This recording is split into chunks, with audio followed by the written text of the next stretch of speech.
Tucked inside the front pocket of a pale green scrubs top, folded so many times the creases had turned white, was a handwritten list. It wasn't a grocery list or a to-do list. It was a list of 7 things Loretta James wanted to see before she died. Number 1 was, watch Destiny graduate. Number 2 was, take the kids to the ocean.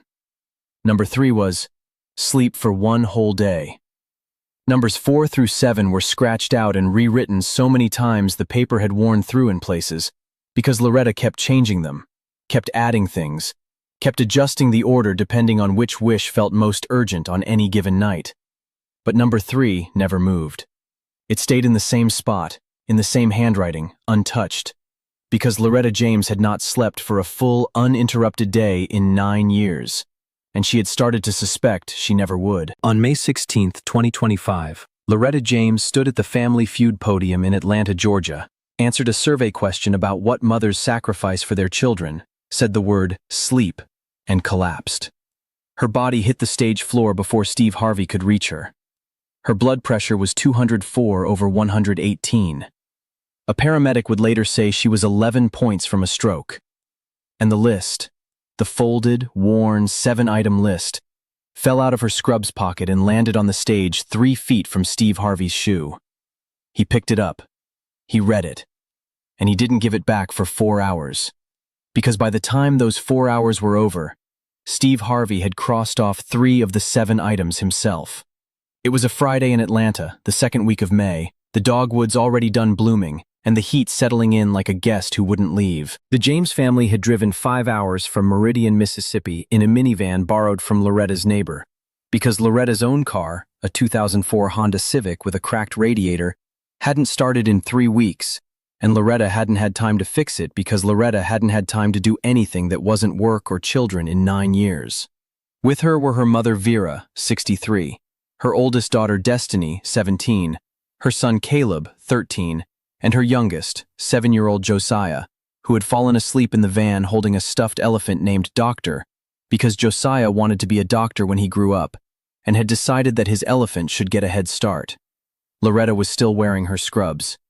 She'd come straight from a 12-hour nursing shift at a long-term care facility in Meridian, driven 5 hours without sleeping, and walked into the studio with the particular alertness of a woman running on caffeine and purpose, and nothing else. Across the bracket, the Brennan family from Nashville, a jovial Irish-American clan of 5, matching green shirts, a family whistle they used to celebrate correct answers, were doing stretches near the green room. The James family stood in a quiet cluster near the entrance. Destiny had her hand on Loretta's back. Vera was watching Loretta's face with the specific vigilance of a mother who's been watching her daughter disappear into exhaustion for years and can see in the fluorescent studio light exactly how close to the edge she is. Loretta was carrying a secret that would soon change everything. Loretta James had become a licensed practical nurse at 23, graduating from a 12-month program at Meridian Community College while 8 months pregnant with Destiny, finishing her clinicals with swollen ankles and a determination that her instructors still talked about years later. She married Devin James 6 months after Destiny was born. Devin was a mechanic, steady and kind. The kind of man who fixed things, cars, faucets, screen doors, his wife's mood, with the same quiet competence. They had Caleb 2 years later. They had Josiah 4 years after that. The house was small, the money was tight, but the math worked if both of them worked, and both of them always worked. Then Devin was diagnosed with pancreatic cancer. He was 31. The diagnosis came in February. He died in September. 7 months. Josiah was 7 months old. Destiny was 8. Caleb was 6. Loretta was 30, a widow, and a single mother of 3 children who ranged from an infant to a 3rd grader. And the math that had barely worked with 2 incomes now had to work with 1. Except it didn't. And it wouldn't. And Loretta knew this on the night Devin died. Knew it with the cold arithmetic that grief teaches you when it arrives alongside poverty, which is that mourning is a luxury. and you cannot afford luxuries. She went back to work 9 days after Devon's funeral. Not because she wanted to, because the mortgage was $820. The insurance through her job was the only thing covering the children's pediatrician visits, and her bereavement leave was 3 days, and she'd already taken 6 and been docked for the other 3. She worked the day shift at the care facility, 12 hours, 6 a.m. to 6 p.m., lifting patients, changing beds, administering medications, doing the grueling physical work that LPNs do in understaffed facilities where the ratio of nurses to residents is a number administrators write on whiteboards and floor nurses laugh at bitterly. After her day shift ended at 6, she drove home, fed the children dinner Vera had prepared, put Josiah to bed, helped Caleb and Destiny with homework, and then drove to her second job, a night shift at a gas station convenience store from 10 p.m. to 2 a.m., 4 nights a week, restocking shelves and running the register for $9.50 an hour. She slept from 2:30 a.m. to 5:30 a.m., 3 hours, every night, for 9 years. 3 hours of sleep for 9 years. The number, when said out loud, sounds impossible. It sounds like exaggeration. It is not. It is the lived reality of approximately 4 million single mothers in America who work multiple jobs and sleep in the margins. Loretta's body adapted the way bodies adapt to anything, not by thriving, but by rationing. She rationed energy. She rationed patience. She rationed emotion, keeping her warmth for the children and offering the world a version of herself that was efficient and competent and hollow. A shell shaped like a mother with the interior scraped clean to make room for function. She drank 4 cups of coffee before 7 a.m. She developed chronic migraines that she treated with ibuprofen bought in bulk at the dollar store. Her blood pressure, which had been normal at 25, climbed steadily. 140/90 at 33, 158/95 at 35, 180/105 at 38. And she didn't see a doctor about it because seeing a doctor meant taking time off work, and taking time off work meant losing money, and losing money meant the mortgage, and the mortgage meant the house, and the house meant the children. The logic was airtight and suicidal, and she followed it every day without deviation. And that wasn't even the part that made Steve cry. Destiny knew. Destiny had known since she was 12. She knew her mother left at 10 p.m. because she'd pretended to be asleep and then listened for the front door. She knew about the gas station because she'd followed the car one night on her bicycle, pedaling in the dark for 1.5 miles until she saw her mother walk into the fluorescent glow of the quick stop on Highway 19. She rode back home and never said a word. From that night forward, Destiny became the second invisible parent in the house, getting Caleb up for school when Loretta overslept a 3-hour window, making Josiah's lunch when Loretta's hands were shaking too badly from exhaustion to spread peanut butter, intercepting bills from the mailbox so Loretta wouldn't see them first thing in the morning when her defenses were lowest. Destiny was 17, a senior in high school, ranked 4th in her class, applying to nursing school because she wanted to be what her mother was. And she was already so tired of being responsible that she sometimes sat in her car in the school parking lot after classes and stared at nothing for 20 minutes before driving home. Not because she had nowhere to go, but because those 20 minutes in the car were the only minutes in any day that belonged entirely to her.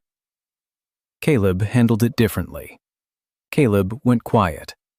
He was 13 and had his father's hands, wide, capable, always fixing something, and his mother's stubbornness, which expressed itself as silence. He built things in the garage, birdhouses, shelves, a bookcase for Josiah's room made from scrap wood he'd collected from a construction site 2 blocks away. He didn't talk about his father.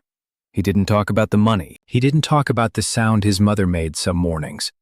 A small, involuntary groan when she stood up from the 3 hours of sleep, her back seizing, her knees popping, that he could hear through the wall between their bedrooms, and that he lay still for, waiting, until the sound stopped and her footsteps moved down the hallway and the front door opened and closed. Then he'd get up. Josiah was 7 and knew only what 7-year-olds know, which is everything important and nothing specific. He knew his mother smelled like the hospital, a clean, sharp, antiseptic smell that he associated with safety because it was the smell of the person who kept him safe. He knew his mother was tired because she yawned during dinner, and sometimes her eyes closed while she was reading him a bedtime story, and he'd have to touch her face and say, "Mama," and she'd startle awake and say, "I'm here, baby, I'm right here," with such urgency that it sounded less like an answer and more like a vow. He knew his elephant was named Doctor. He knew his father was in heaven. And he knew, without anyone telling him, that his mother was the strongest person alive, because Josiah measured strength the only way a 7-year-old can, by presence, by constancy, by the simple fact that she was always there, no matter what, even when there meant a woman vibrating with fatigue whose body was a ticking clock that everyone except Josiah could hear. The family feud application was Vera's idea. Vera had been watching her daughter evaporate for 9 years, not losing weight so much as losing dimension, becoming flatter, less present, the colors fading like a photograph left in the sun. And Vera had reached the point where prayer alone felt insufficient and action felt mandatory. She applied without telling Loretta. She filmed the audition video during a Sunday dinner while Loretta was in the bathroom. When the callback came, Vera told Loretta it was a free family trip. Loretta said she couldn't miss work. Vera said she'd already spoken to Loretta's supervisor, who had approved the day off. Loretta said the gas money alone would cost $50. Vera said the neighbor had offered the van. Loretta stood in the kitchen and looked at her mother and said, "Mama, I don't have the energy for this." Vera took both of Loretta's hands and said, "Baby, that's exactly why we're going." But the real story hadn't even started yet. The game was close. The Brennan family was quick and theatrical, celebrating every correct answer with their family whistle, turning the audience into willing accomplices in their joy. The James family was quieter but precise. Loretta answered with the clinical efficiency of a woman who had spent 9 years making decisions under pressure, and Destiny backed her up with the pattern recognition of someone who'd been studying her mother's thinking for years. They won by 3 points. They made it to fast money. Loretta and Destiny played. Destiny went first and scored 156. Loretta needed 44 more. Steve read the questions. Loretta answered. She was fast. She was sharp. She was running on 3 hours of sleep and 5 hours of driving, and the particular fuel that mothers find in the space between empty and impossible. The board flipped. 161, 173, 184, 191. Steve paused. The studio was quiet. The final answer flipped. 198, 2 points short. Loretta stood at the podium. She didn't react to the number. She looked at the board the way she looked at bills. A brief assessment, a quiet calculation of what was lost and what remained. And then the face closed and the body continued. Steve began his consolation, the standard words, the kind voice, the gentle wrap-up. Then he stopped. He looked at Loretta, her scrubs, the hospital ID badge still clipped to her pocket, the one she'd forgotten to remove, the bags under her eyes that makeup couldn't cover, the slight tremor in her left hand that she kept pressing against her thigh to hide. "Miss Loretta," Steve said, stepping away from the script, "I'm going to ask you a survey question, not from the board, from me. What do mothers sacrifice most for their children?" Loretta looked at him. The question landed somewhere behind her eyes and detonated. Her mouth opened. She said one word. "Sleep." And then she fell. Her knees went first. Then her body tilted left. She reached for the podium and missed. She hit the stage floor on her left side, her head striking the base of the podium, her scrubs bunching around her waist, the folded list sliding out of her front pocket and skating across the polished stage floor. Destiny screamed. Caleb vaulted from his chair. Vera lunged forward. Josiah stood frozen. Dr. the Elephant clutched against his chest, his eyes enormous. The audience gasped, one collective intake of breath from 200 people. Steve dropped to his knees beside Loretta. "Call a medic! Somebody get a medic, now!" 2 crew members who were trained in first aid were already running. A production nurse reached Loretta in 18 seconds. Her blood pressure was 204/118. The studio fell completely silent. Loretta was conscious but disoriented. Her eyes were open, moving, trying to find her children. "Where are my kids?" she said. "I need to get up, I need to get up, I have work." She tried to sit up. The nurse pressed her shoulder gently back down. Steve was kneeling beside her, holding her hand, saying, "You're not getting up. You're staying right here. Your kids are right here." Destiny was on the floor beside her mother, holding her other hand, pressing her forehead against Loretta's knuckles. Caleb stood behind Destiny, his father's hands clenched at his sides, his jaw locked shut against whatever was trying to come out of him. And Josiah. Josiah walked through the crowd of adults surrounding his mother, pushed between Steve and the nurse, sat down on the stage floor beside Loretta's head, placed Dr. the Elephant on her chest and said, in a voice so quiet and so steady that it cut through every other sound in the building, "Doctor will fix you, Mama. He fixes everybody." Steve Harvey turned his face away from the cameras. His shoulders shook once. A camera woman named Priya, 10 years with the show, set her rig down and pressed her hands together in front of her face and didn't move. The floor director was standing motionless with tears running down his cheeks. The audience was silent. Not the polite silence of a paused show, but the sacred silence of 200 people watching a 7-year-old boy place a stuffed elephant on his mother's chest because he believed, with everything in his small and certain heart, that it would help. The paramedics arrived in 4 minutes. They stabilized Loretta's blood pressure and moved her to a backstage medical area. She was alert, argumentative, insisting she was fine, insisting she needed to get back to the game, insisting she had to drive home because she had a gas station shift at 10. The paramedic looked at her vitals and said, "Ma'am, you are not driving anywhere tonight. You are 11 points from a stroke." Loretta went quiet. Not the quiet of acceptance, the quiet of a woman calculating, even now, the cost of not working tonight, the lost hours, the lost wages, the widening gap between what she earned and what she owed. Steve had followed them backstage. He'd picked up the folded list from the stage floor.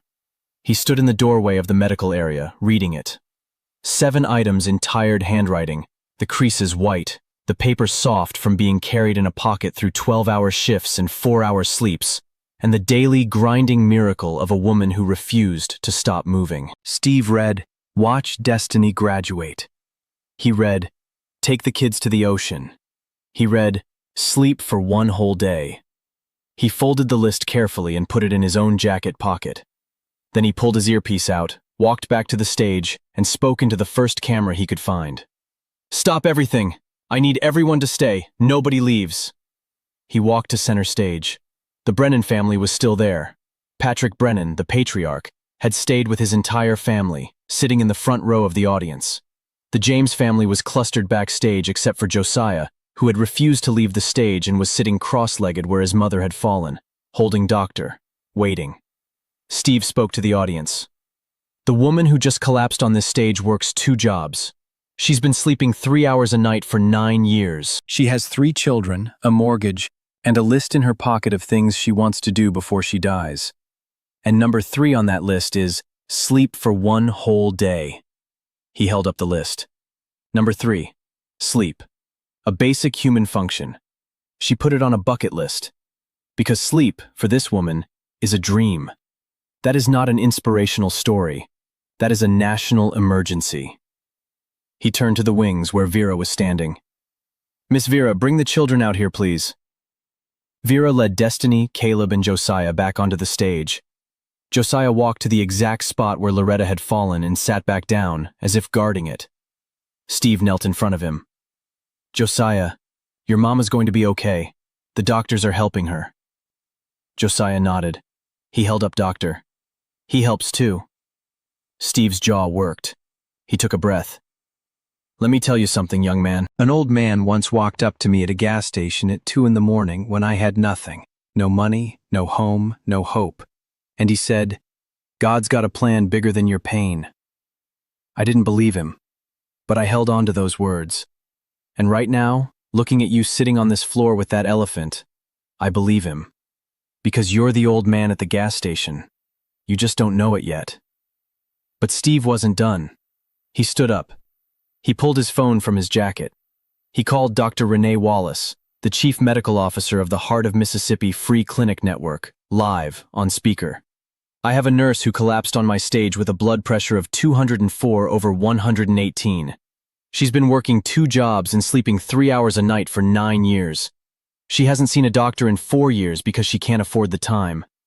I need a full cardiac workup, ongoing blood pressure management, and I need her enrolled in a program that covers everything. She's a nurse. She takes care of everyone. Nobody's been taking care of her. Dr. Wallace said yes, full enrollment, no cost, a dedicated physician who would see Loretta on a schedule that worked around her shifts. The audience erupted. Vera sank into a chair and covered her face.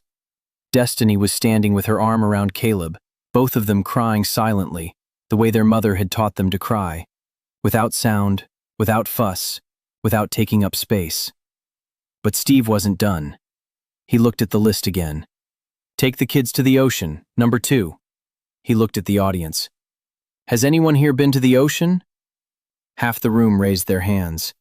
He looked at Josiah. Have you ever seen the ocean, Josiah? Josiah shook his head. Steve pulled out his phone again. He called the manager of a beachfront resort in Gulf Shores, Alabama, a woman named Sandra Chu, who had contacted the show's production office 6 months earlier, offering to host a family in need. Sandra, I'm cashing in that offer. A mother and 3 kids, 1 week, ocean view, no cost. Sandra said yes. Steve looked at the list again and drew a line through number 2 with his finger. That's 2 down. He turned to the Brennan family. Patrick Brennan was already standing. He was a contractor from Nashville. His wife Colleen was beside him. Their 3 children stood behind them. Patrick walked to center stage and said, "My wife and I have been talking since this woman hit the floor. We want to cover her mortgage for 1 year." The audience went silent. Not the dramatic silence of shock, but the still silence of people trying to process an act of generosity that costs real money from real people who don't have a television show or a foundation or a platform, just a family and a checkbook and the willingness to use one for the other. Colleen added, "I'm a nurse too. I know what 12-hour shifts do to a body. Nobody should be working 2 jobs to keep a house." Steve looked at the Brennans and said, "Both families won today." The Brennans are coming back next season, all expenses paid, because a man just stood on this stage and offered to pay a stranger's mortgage. And that is the answer to every survey question I've ever asked. The studio fell completely silent, and then Josiah, still sitting on the floor, started clapping, and his clapping broke the dam, and the room erupted. Steve walked to the camera. Everyone at home. The woman lying backstage right now has a list of 7 things she wants to do before she dies. 3 of them have been crossed off in the last 20 minutes. But here's the one I can't cross off from this stage. Number 1. Watch Destiny graduate. That's in 3 weeks. She doesn't need me for that. She needs to be alive for that. And she almost wasn't, because she traded her health for her children's survival, and nobody stopped her. Nobody said, "You've done enough." Nobody took the second job off her plate. Nobody told her to sleep. So tonight, I'm telling her. And I'm telling every mother watching who is running on 3 hours and caffeine and willpower. Stop. Not forever. For 1 day. Sleep. Let someone else carry it for 1 day. Your children don't need a superhero. They need you breathing. The clip was uploaded the following morning. By noon, 38 million views. By Monday, 152 million. Within 9 weeks, it crossed 460 million views. The hashtag Sleep for 1 day trended for 22 days in 94 countries. Over 60,000 people posted videos of themselves calling their mothers and saying, "Go to sleep, I've got this." Nursing organizations across the country cited the clip in advocacy campaigns for mandatory rest periods and staffing ratios. A GoFundMe started by a night shift nurse in Philadelphia who posted a video of herself crying in her car after watching the clip, raised $2.7 million for the James family within 10 days. The American Nurses Association published an open letter referencing Loretta's collapse as evidence of a national healthcare staffing crisis. And 3 state legislatures introduced bills mandating minimum rest intervals between nursing shifts, each bill informally known as Loretta's Law. Loretta was discharged from a local hospital the next morning. Her blood pressure had been stabilized with medication she'd needed for years and never gotten. She flew home with her family on tickets Steve had purchased. She saw a cardiologist 3 days later through Dr. Wallace's network.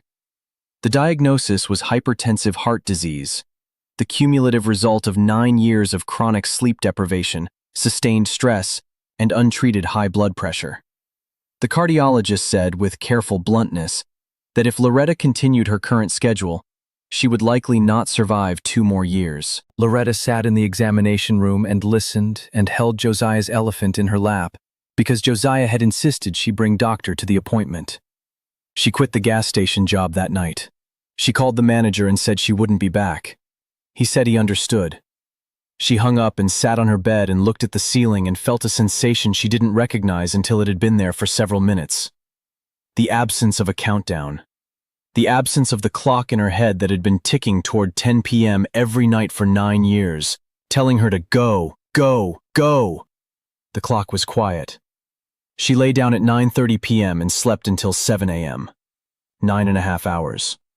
She woke up disoriented, panicked, reaching for her phone, convinced she'd overslept for work, and then remembered she hadn't. She lay back down. She closed her eyes. She breathed. Destiny graduated 3 weeks later, ranked 4th in her class, accepted into the nursing program at the University of Southern Mississippi on a scholarship that covered tuition and fees.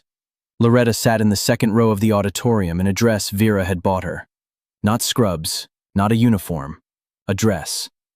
And when Destiny's name was called, Loretta stood up and clapped and yelled and made noise, real noise. The noise of a woman who was awake and present and not counting the hours until her next shift. Josiah was on her hip. Caleb was beside her, clapping with his father's wide hands. Vera was filming on a phone that shook because her own hands were shaking. Number 1 on the list, crossed off. Steve Harvey established the Loretta's Rest Foundation in September of 2025, funding it with a personal contribution of $2.1 million. The foundation provides emergency financial relief to single mothers working multiple jobs due to medical or caregiving crises, specifically replacing the income of a second job so that mothers can sleep. Not metaphorically, literally. The foundation's entire mission is sleep, removing the financial necessity of a second shift so that the human body can do the thing it needs to do to stay alive. In its first year, the foundation provided replacement income grants to 1,672 mothers across 26 states, covering an average of 11 months per recipient, enough time to stabilize, to breathe, to heal, to let the clock in their heads go quiet. The foundation's logo is a folded list. Its motto is 3 words from a bucket list. Sleep. 1. Day. In May of 2027, a woman sat on a beach in Gulf Shores, Alabama, watching 3 children run toward the ocean. Destiny, 18, reached the water first and screamed at the cold. Caleb, 14, ran in after her, fully clothed, because Caleb did everything the way he did everything, without hesitation, without announcement, completely.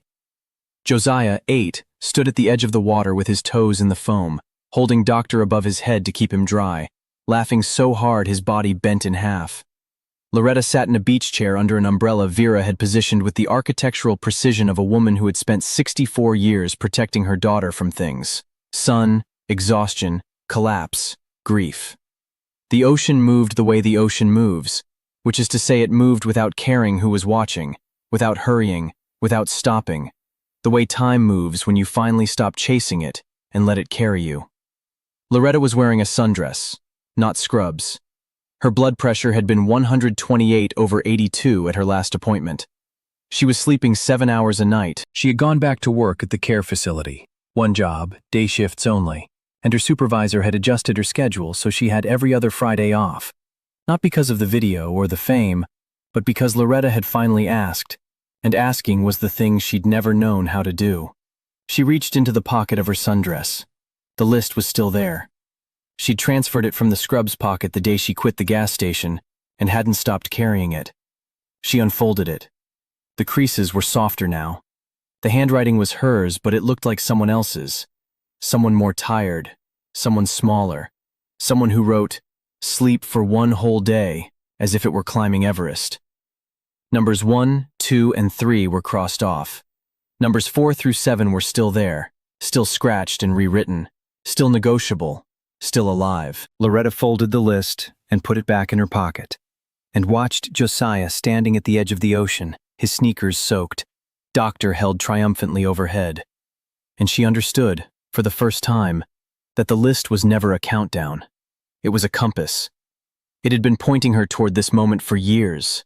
This chair, this umbrella, this beach, these children, this heartbeat steady in her chest, this breath that she didn't have to ration, this day that she didn't have to survive but could simply, finally, live. Because a mother didn't collapse on a game show stage. A mother's body did what her mouth never would. It said, enough.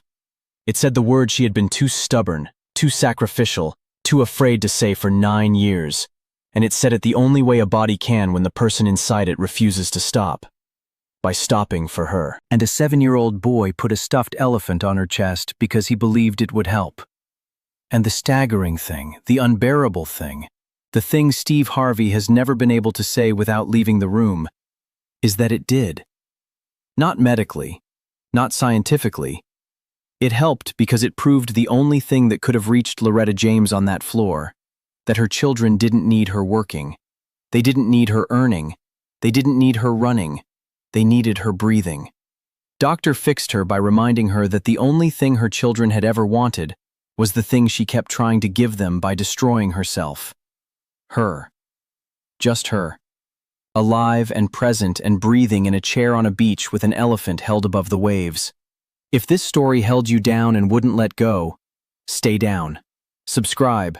Hit the bell. Every week this channel finds the mothers the world leans on and forgets to hold up. The ones who put sleep on a bucket list and mean it. The ones running on 3 hours and pure refusal to quit. Share this with the woman in your life who says she's fine at midnight with her eyes half closed. And if you're that woman, if you're the one setting the alarm and swallowing the coffee and walking out the door while the house is dark, put the phone down, close your eyes, and sleep. Not because you've earned it, because you need it. Because your 7-year-old has an elephant and he can't fix you if you won't lie still.